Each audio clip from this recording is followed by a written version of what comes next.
Urtero bezala, hemen gaude zelai eristiko areto, erakusketa aretoan, eta urten ere arte eskolako marrazki eta kuadroak erakusteko gaude.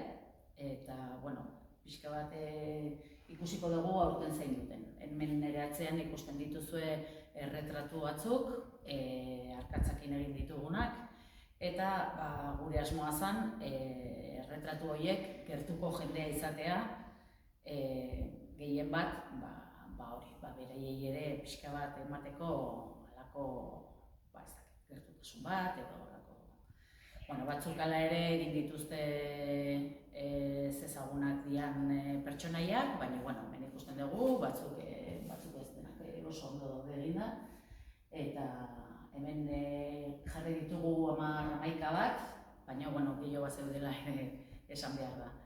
Eta gero bigarren teknikan erabili ditugu pastelak, kretak, hor ikusten da, oso kolore askoko markoak daude.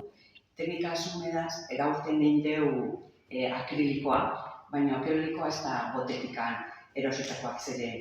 Guk genukagun pigmentok, 3 koloretazko, eta egin ditugu agutien arterekin egin ditugu akrilikoak. Bertan, egin behar zuten bodegoia. Eta pigmentoko egin ziren marroia, eta marroia eta gaia bodegoiarena pixka elkar egiten dira. Urtero bezala, egiten dugu beti ariketak. Eta aurten izan da gauza, objektuak, eta aukeratu egin behar zuten.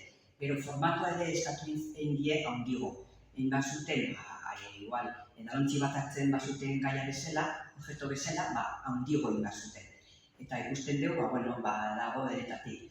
Coca-Cola, latak, edalontzi, ajedrezko piezak, eta gero, hau bukatu egin dutenen, jarraitu egin dugu, marrotzen akrilikokin eta oleorekin. Gaia libre izan da, eta, esan behar dugu, aurten produkzio oso handia izan dela, eta kuadro asko gelitu dira ekarri gabe.